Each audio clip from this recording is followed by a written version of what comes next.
Oh yes, art mediums. Because drawing with just a pencil was too basic for y'all, so you had to invent a million ways to suffer creatively. Today, we're gonna rank, roast, and absolutely obliterate every art medium ever. Let's go. Oh, the classic pencil, the starter pack of every wannabe artist. You start sketching all confident, shading like a pro, and then boom, one tiny mistake and now you're smudging your entire existence.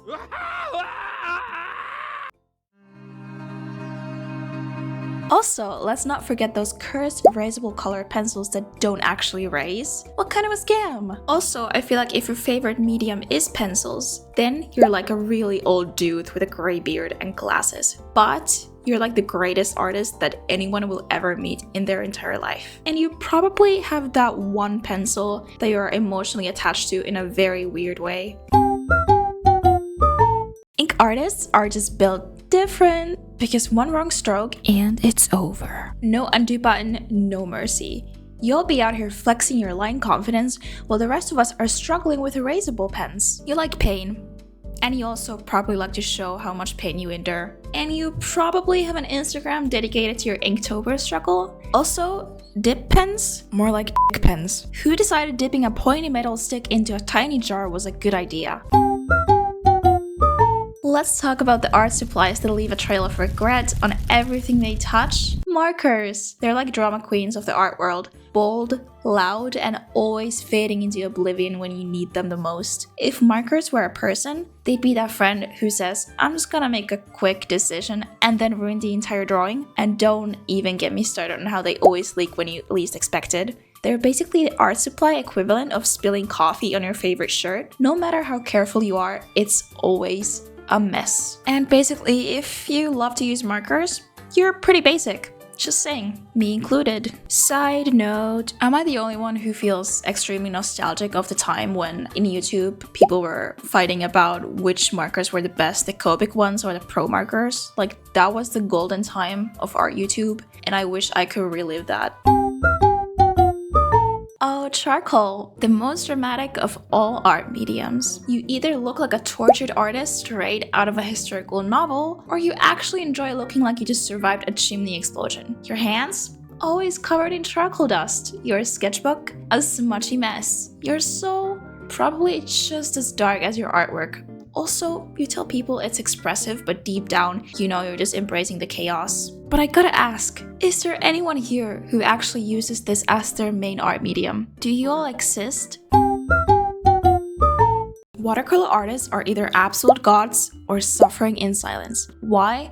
Because water does whatever it wants. You wanted a smooth blend? Nah, here's a weird backwash stain. You wanted a layer? Ha, here's a muddy mess. You pretend you love the unpredictability of it all, but we both know you're one drop of water away from losing your entire mind. Either your paint dries instantly or it's gonna flood the entire paper and you will have your own little lake. Oh my goodness, so fun. Also, you thought watercolor was expensive? Oh honey, wait till you see the price of good watercolor paper. You're out here dropping half your life savings on a single sheet. And if you dare to use cheap paper, it will disintegrate faster than your will to live. Also, why does the paper always betray you by warping like a potato chip? But I gotta say, you guys are so chill and you just don't care anymore. And I totally respect that.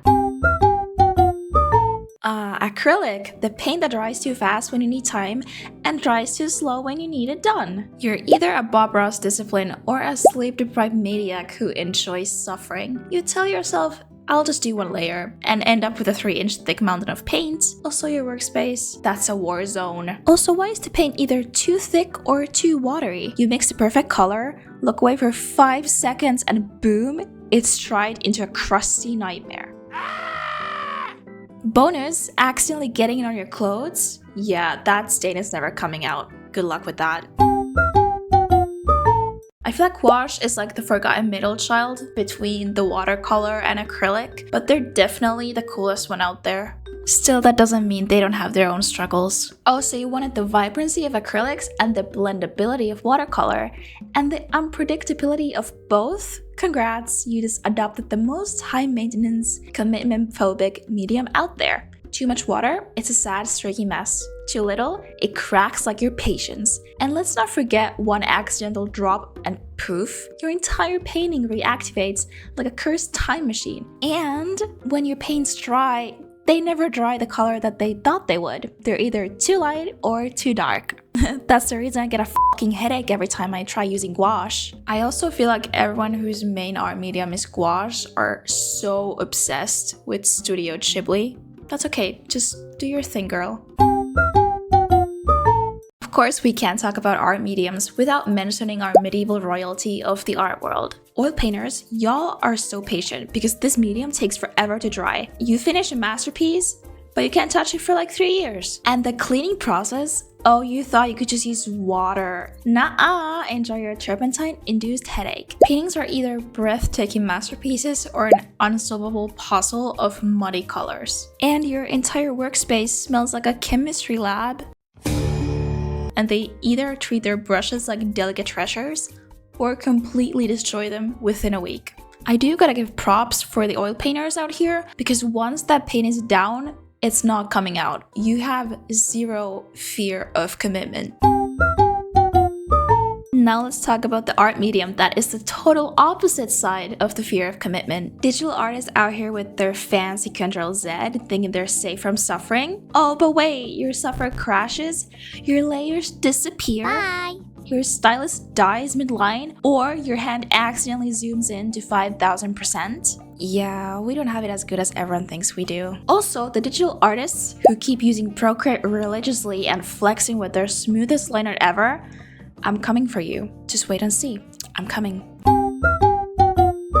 Sculptures are the real MVPs because you all out here fighting gravity itself. You think you're done? Surprise! Your piece just collapsed for no reason. Also, air dry clay, more like air crack clay.